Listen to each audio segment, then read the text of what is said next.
Então vamos à leitura da pergunta 9. Esses cantores iam diante do exército, erguendo suas vozes em louvor a Deus pela promessa de vitória. Era uma maneira singular de ir à batalha contra o exército do inimigo, louvando ao Senhor com cânticos e exaltando o Deus de Israel. Este era seu hino de batalha. Eles possuíam a beleza da santidade. Se mais louvores de Deus tivessem lugar agora, esperança e coragem e fé aumentariam constantemente. E isso não fortaleceria as mãos dos valentes soldados que hoje estão firmes em defesa da verdade? Deus foi a força de Judá nesta crise e Ele é a força de seu povo hoje. Não devemos confiar em príncipes ou pôr o homem no lugar de Deus. Devemos lembrar que os seres humanos são falíveis e falhos, e aqueles que têm todo o poder é nossa forte torre de defesa. Em qualquer emergência, devemos sentir que a batalha é sua. Seus recursos são ilimitados e as aparentes impossibilidades farão que a vitória seja ainda maior. Não pensais que fizéssemos nós mais disso agora, nossa esperança, coragem e fé seriam avivadas? Não seriam fortalecidas as mãos dos soldados que se acham na defesa da verdade?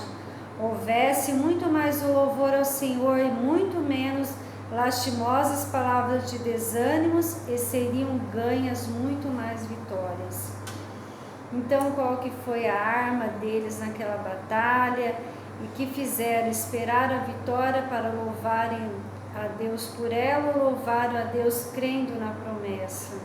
Então eles louvaram a Deus, né? E aqui vem falando várias vezes nessa leitura da questão do louvor, né? Que em todas as situações, né? Não importa o tipo de batalha que a gente esteja enfrentando, a gente deve sempre lembrar que essa batalha não é nossa, é de Deus. Então colocar a nossa confiança total e já agradecer, já louvar antes mesmo dela acontecer. E nessa batalha, então, diz que os cantores, né, iam adiante do exército, erguendo suas vozes em louvor a Deus pela promessa da vitória. Então eles já confiaram na promessa da vitória, então eles já iam adiante louvando ao Senhor, né? Com certeza. Com a certeza, né? Então diz que eles louvavam o Senhor com cântico, exaltando o Deus de Israel. Este era seu hino de batalha, né? E aqui também respondendo a última parte, o que ocorreria se hoje houvesse menos palavras de desânimo? Então nós seríamos ganho muito mais vitórias, né? Muito mais batalhas. Teríamos muito mais vitórias. A 10ª pergunta aqui são várias perguntas numa só. Para nosso Salvador em sua vida na terra, o que eram os cânticos e hinos espirituais? Para onde ele dirigia a mente dos ouvintes? Quando adoramos a Deus em espírito e em verdade, até quem se une ao nosso louvor?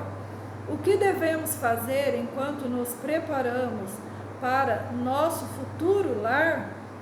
Temos também aqui 3 textos, né, da Bíblia. 4 textos, Quatro né? textos. Eu vou ler Salmos. Então eu vou ler Salmos 105, 43.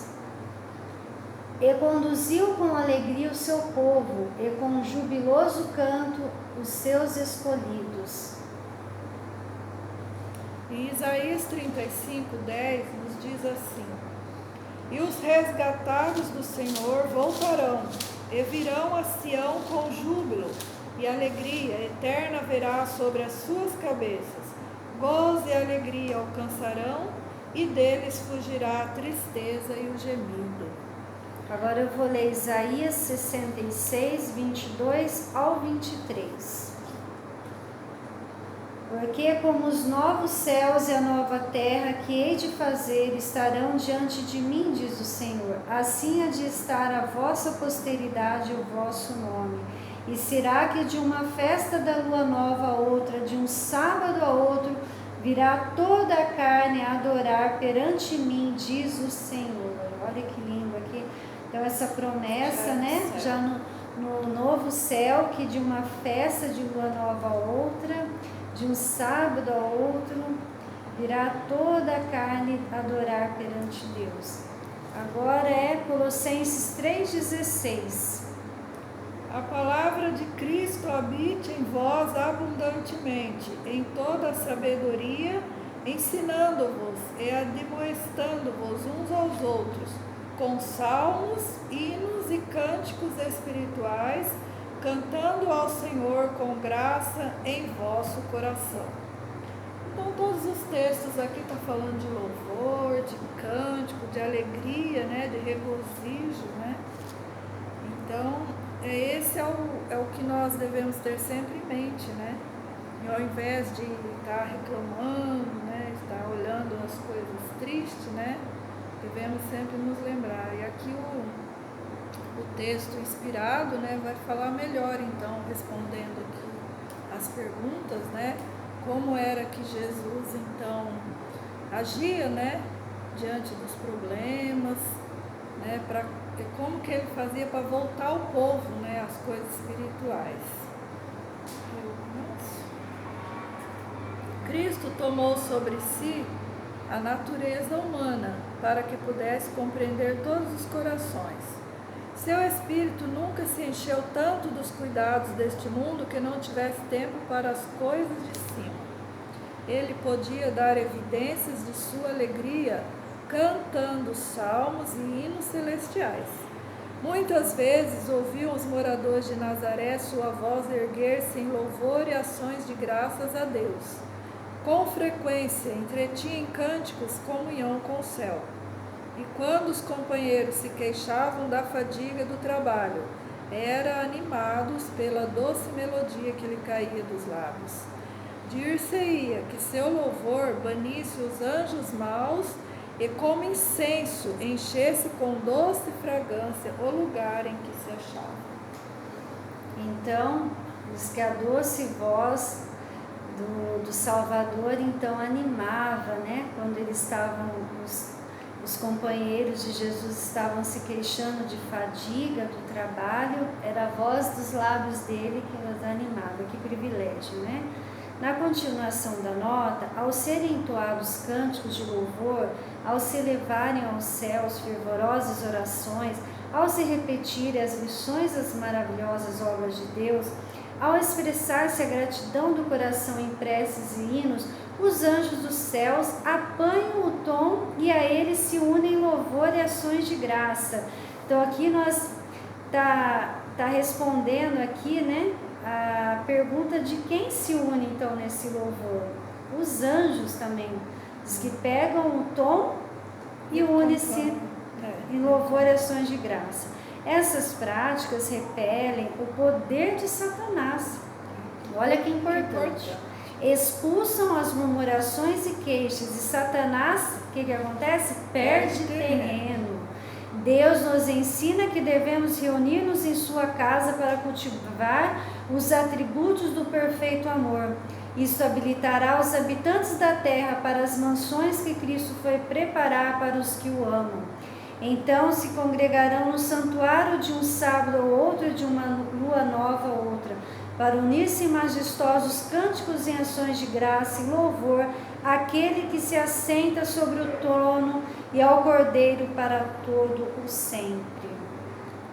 Então aqui, enquanto nós estamos esperando, né, para o nosso futuro lar, o conselho aqui é que nós devemos então nos reunir, né, na casa de Deus. Na casa de Deus, que seriam os cultos que a gente tem, então, para louvar, né, a Deus, agradecer por tudo que Ele nos tem feito. E também fala que essas práticas repelem, então, o poder de Satanás. Existe até um ditado, né, popular que diz: quem canta os males espanta, né? Então eu lembrei disso agora. Realmente, esse é o conselho mesmo. O cântico, ele faz parte, né, todo momento da nossa vida, e ele vai ajudar bastante a nos dar ânimo, né, nos fortalecer.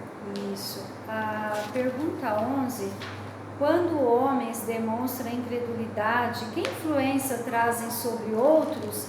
Que influência exerceram os espias infiéis? Então nós vamos ver que quando homens demonstram incredulidade, eles estão exercendo a mesma influência que os espias infiéis exerceram, né?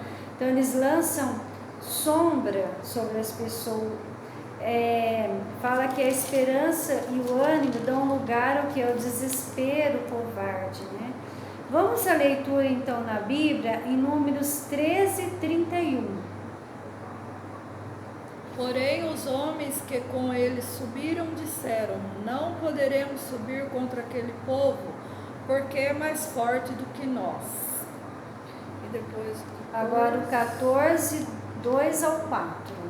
E todos os filhos de Israel murmuraram contra Moisés e contra Arão, e toda a congregação lhes disse: quem dera tivéssemos morrido na terra do Egito, ou mesmo neste deserto. E porque o Senhor nos traz a esta terra para cairmos à espada e para que nossas mulheres e nossas crianças sejam por presa, não nos seria melhor voltarmos ao Egito? E diziam uns aos outros: constituamos um líder e voltemos ao Egito. Nossa, que coisa dura, né? Você vê o que é a influência, né? Uma má influência, né? Um relatório negativo, né? Que eles fizeram ali, duvidando então de tudo que Deus já tinha feito, do que Deus já tinha prometido, e o povo foi então influenciado por isso. A 12ª pergunta, então: quando um homem demonstra fé na palavra do Senhor, que influência exerce? Que influência exerceu Ezequias? Então aqui na outra pergunta a gente viu daquele que, do lado negativo, né? Quando traz uma má influência. E agora nós vamos aprender qual o resultado, então, de uma boa influência, uma influência na palavra de Deus, né? Aqui em 2 Crônicas 32:8 diz assim: com ele está o braço de carne, mas conosco o Senhor nosso Deus para nos ajudar e para guerrear nossas guerras. O povo cobrou ânimo com as palavras de Ezequias, rei de Judá. Então aqui já falou de mais um personagem, né, do rei Ezequias, que animou o povo de Judá com as suas palavras. Então ele exerceu, então, Ezequias, uma boa influência, né? Vamos dividir a leitura. Nada inspira fé mais depressa que o próprio exercício da fé. O rei de Judá havia se preparado para a tempestade por vir, e agora, confiante em que a profecia contra a Síria haveria de cumprir-se, descansou sua alma em Deus, e o povo descansou nas palavras de Ezequias, 2 Crônicas 32:8. Segure os jovens a mão do infinito poder. A fé cresce pelo exercício. Alimentai-vos das promessas. Estais contentes de descansar nas simples promessas da palavra de Deus. Pode continuar a leitura. Um membro que trabalhe da maneira devida levará outros a se unir com ele em súplica pela revelação do Espírito Santo. Deus não pode usar homens que em tempos de perigo, quando a força, a coragem e a influência de todos são necessárias, temem tomar uma firme posição pelo direito. Então, Deus não pode usar homens, aqui diz que não têm a coragem, né? Mas que temem o perigo, mas ele usa os que confiam na palavra de Deus, nas suas promessas, como descansou então aqui o rei Ezequias, né? Terminamos aqui então mais um estudo de fé e consagração desses personagens da Bíblia, que possamos ter a mesma fé e a mesma confiança e descansar então nas promessas de Deus. Até a próxima. Que Deus possa abençoar então todos que estão nos acompanhando nesses estudos, que a cada dia possamos aprender mais da palavra de Deus. Amém. Amém.